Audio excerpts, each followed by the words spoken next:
berjalan dalam firman-Mu, hatiku siap.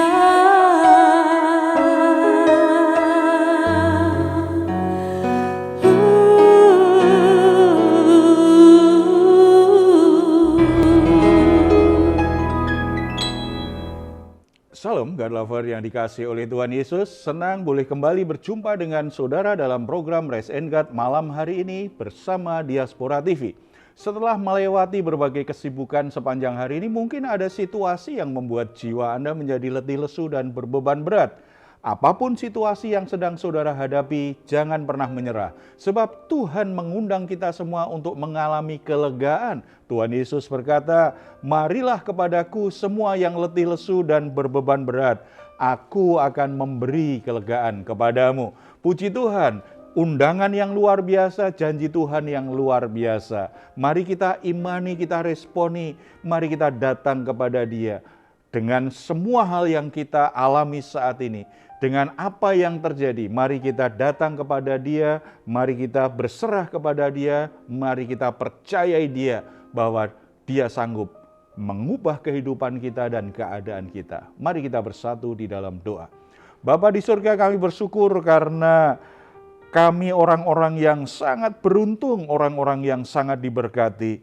Ketika kami mengalami situasi yang membuat jiwa kami tertindih dengan beban berat, ketika kami menjadi letih lesu, kami tahu bahwa ada jawaban, ada solusi. Kami boleh datang kepadamu, membawa semuanya. Tuhan akan memberi kami kelegaan yang kami butuhkan, supaya pikiran dan hati kami menjadi tenang, ada damai sejahtera. Bahkan Tuhan akan menolong kami.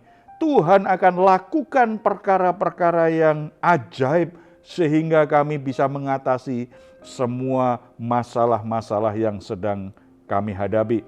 Bapa, saat ini kami siapkan hati dan pikiran kami buka hati dan pikiran kami, nyatakan kebenaran firman-Mu, dan Roh Kudus menolong kami supaya kami sungguh-sungguh mengerti dan bisa mempercayai apa yang kami dengar. Dalam nama Tuhan Yesus kami berdoa. Amin. Saudara-saudara, kita sering mendengar bahwa karakter orang diuji oleh kesuksesannya. Demikian juga karakter orang akan terlihat dengan jelas ketika dia punya jabatan. Berikan seseorang jabatan, berikan seseorang kekuasaan, maka akan terlihat karakter aslinya. Ada banyak orang kelihatannya baik atau benar-benar sebenarnya baik, tetapi karakternya menjadi rusak ketika dia punya jabatan-jabatan tertentu. Ketika dia jadi seorang pemimpin, bukannya karakternya tambah baik, tetapi justru merosot jadi sangat buruk. Hari ini kita akan melihat sebuah sosok yang mengalami kemerosotan karakter seperti ini ketika dia mendapatkan kekuasaan. Mari kita membaca Alkitab kita dari 1 Samuel pasal 14 ayat 24 sampai 46.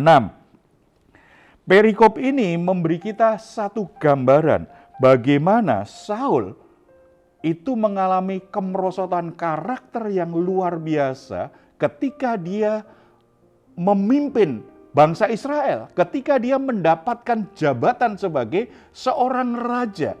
Saul yang dulu rendah hati, Saul yang dulu tidak suka menonjolkan diri, Saul yang membuat banyak orang itu mendukung dia karena ini terkenal karakternya baik.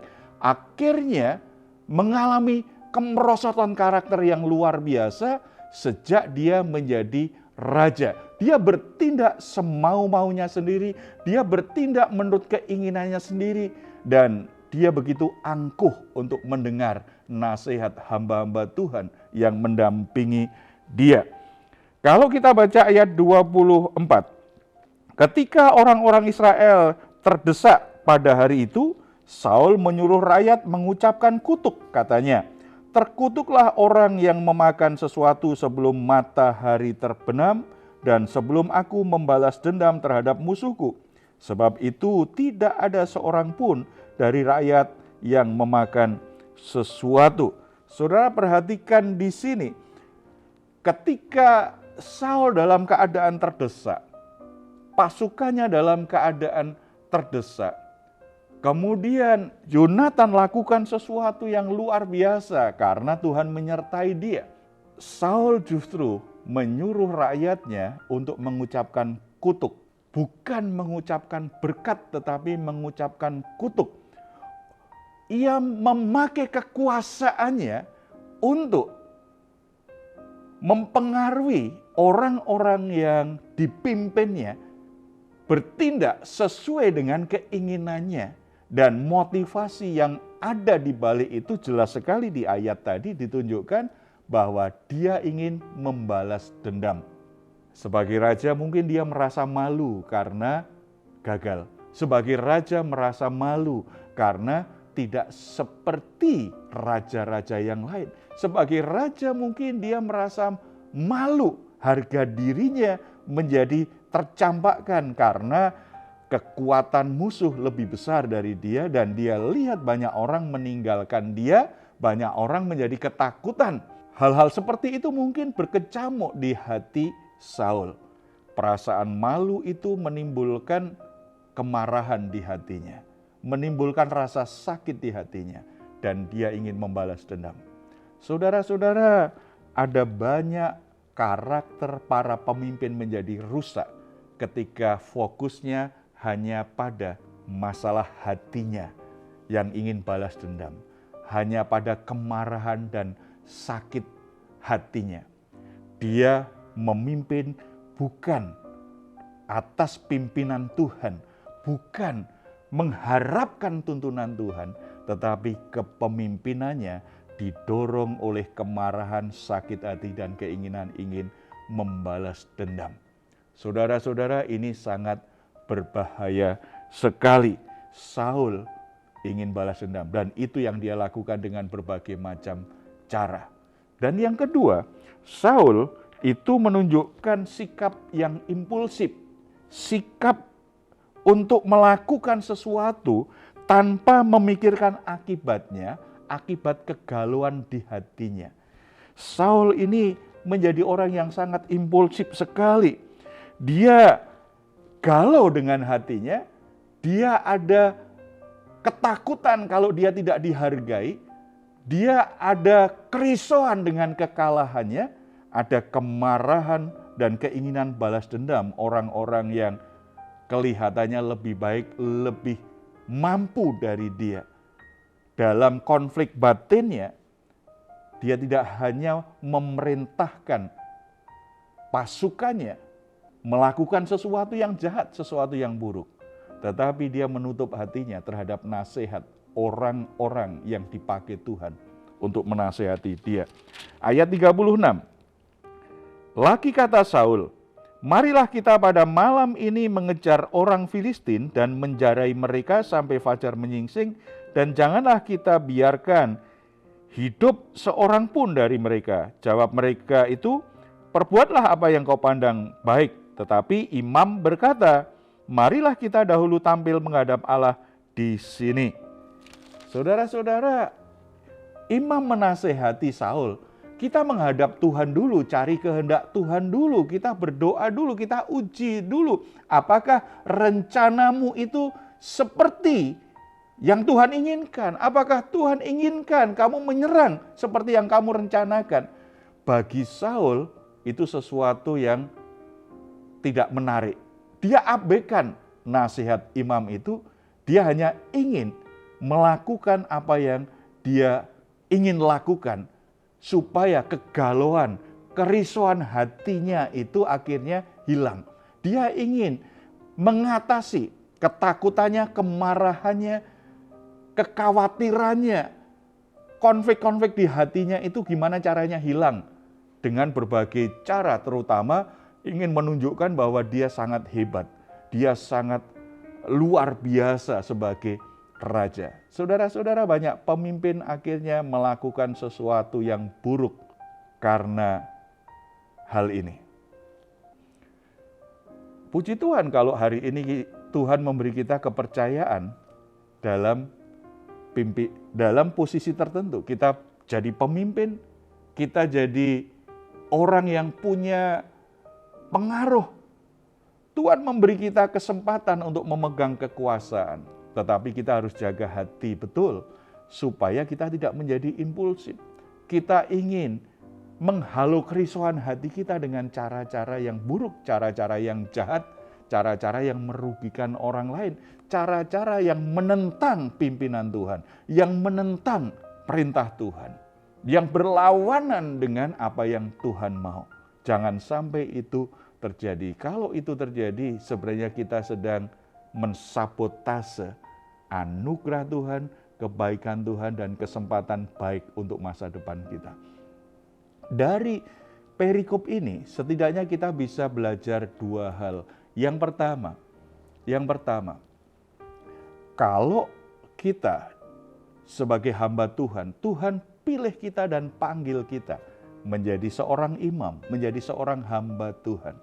Saudara dipercaya Tuhan untuk selalu mengingatkan orang-orang yang punya otoritas supaya mereka tidak melupakan jalan Tuhan, supaya mereka tidak menyimpang dari jalannya Tuhan. Sebagai hamba Tuhan, ingatkan para orang tua supaya jadi orang tua yang mendidik anaknya di jalan Tuhan. Ingatkan para kepala keluarga supaya mengasihi istrinya seperti Kristus mengasihi jemaat. Ingatkan para pekerja, para pengusaha, supaya mereka bekerja dengan jujur, supaya mereka bekerja sepenuh hati seperti untuk Tuhan, supaya mereka bekerja dengan baik, tidak melakukan kejahatan, tidak melakukan hal-hal yang curang, tidak merampas apa yang menjadi milik orang lain.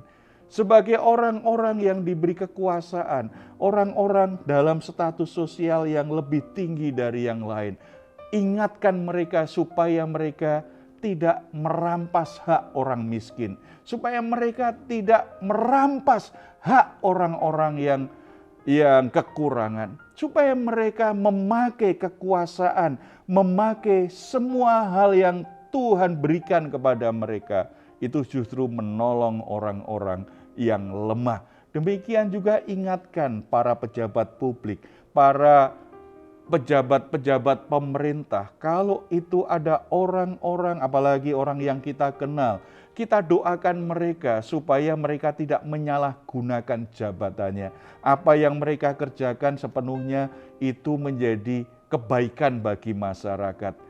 Supaya mereka tidak korupsi lewat jabatan yang mereka lakukan, supaya mereka tidak menyalahkan wewenangnya sebagai pejabat, supaya mereka tidak melanggar undang-undang peraturan yang berlaku demi untuk memuaskan ataupun melampiaskan kehausan mereka akan kekuasaan. Sebagai hamba Tuhan, kita dipanggil untuk berdoa dan mengingatkan mereka. Kalau kita sebagai rakyat, kalau kita secara umum, kita juga harus selalu mengingat, berhati-hatilah dengan kekuasaan. Kita harus lihat sisi negatif, sisi buruk dari kekuasaan. Ada potensi dan kesempatan besar kita menjadi rusak, kita menjadi jahat, kita menjadi orang yang mengalami kemerosotan secara karakter. Kita harus waspada sisi jahat dari kekuasaan itu. Tetapi kita pakai kekuasaan yang Tuhan izinkan diberikan kepada kita, pakai kita untuk memuliakan Tuhan. Pakailah untuk melayani orang-orang yang kita pimpin, mengalirkan berkat Tuhan, menyatakan kasih Tuhan, memberi dampak kebaikan kepada orang-orang di sekitar kita. Bijaksanalah dengan kekuasaan yang Tuhan percayakan kepadamu. Mari kita bersatu dalam doa. Bapa di surga, kami bersyukur karena Tuhan sudah menakar setiap orang sesuai dengan kesanggupan dan Tuhan percayakan dengan banyak hal yang baik supaya dikembangkan. Hamba-Mu berdoa untuk saudara-saudara kami yang Tuhan percayakan dengan jabatan-jabatan yang strategis, yang tinggi di pemerintahan, di masyarakat, atau di perusahaan di mana mereka bekerja, supaya mereka tetap bijaksana, membuat mereka justru semakin bisa memuliakan Tuhan, menjadi berkat bagi banyak orang, memberi pengaruh kerajaan Allah, nilai-nilai kerajaan Allah kepada orang-orang yang mereka pimpin, kepada orang-orang yang ada di sekitarnya. Jangan sampai mereka menyalahgunakan jabatannya hanya untuk kepentingan sesaat, kepentingan pribadi mereka saja. Dan Roh Kudus terus menolong mereka, arahkan hati mereka. Segala sesuatu yang mereka lakukan itu untuk mendatangkan kesejahteraan dan kebaikan bagi orang-orang yang dipimpin, dan melalui hidup mereka banyak orang semakin mengenal dan memuliakan Tuhan. Hamba-Mu juga berdoa untuk para hamba Tuhan, supaya mereka menempatkan dirinya di posisi yang seharusnya dalam ketetapan Tuhan. Mereka menjadi penasihat-penasihat yang baik, yang mengingatkan para pemegang kekuasaan, para pemimpin, supaya tetap di jalan Tuhan, supaya tidak menyalahgunakan jabatan yang mereka miliki. Berikan hikmat, berikan ketulusan hati kepada hamba-Mu, para hamba Tuhan. Berikan keberanian kepada mereka untuk menyatakan kebenaran sebagaimana seharusnya. Kehadiran mereka membuat para pemimpin memakai kekuasaannya dengan cara bijaksana, dengan cara yang baik. Berkati setiap kepala keluarga, berkati setiap pemimpin-pemimpin yang ada, berkatilah para pemegang kekuasaan. Semuanya Tuhan pimpin, Tuhan limpahi dengan anugerah-Mu. Kebaikan Allah lah yang mengalir dalam hidup mereka semua. Dalam nama Tuhan Yesus. Amin. Jika saat ini saudara atau keluarga sedang mengalami pergumulan dan membutuhkan dukungan doa, di layar saudara ada nomor telepon yang bisa saudara hubungi. Tim doa kami akan mendukung saudara di dalam doa. Silahkan jika saudara ingin memberikan komentar, tuliskan di ruang komentar yang ada di channel Diaspora TV. Sebelum kita berpisah, saudara, mari kita perkatakan bersama-sama Mazmur 4 ayat 8-9 dengan iman dan kerinduan kita ini sungguh-sungguh kita alami. Engkau telah memberikan sukacita kepadaku lebih banyak daripada mereka ketika mereka kelimpahan gandum dan anggur. Dengan tentram, aku mau membaringkan diri lalu segera tidur, sebab hanya Engkaulah ya Tuhan yang membiarkan aku diam dengan aman. Puji Tuhan, selamat beristirahat. Doa saya senantiasa kepada saudara semua, kiranya saudara sungguh-sungguh mengalami rest and God malam hari ini. Tuhan Yesus memberkati kita semuanya. Salam.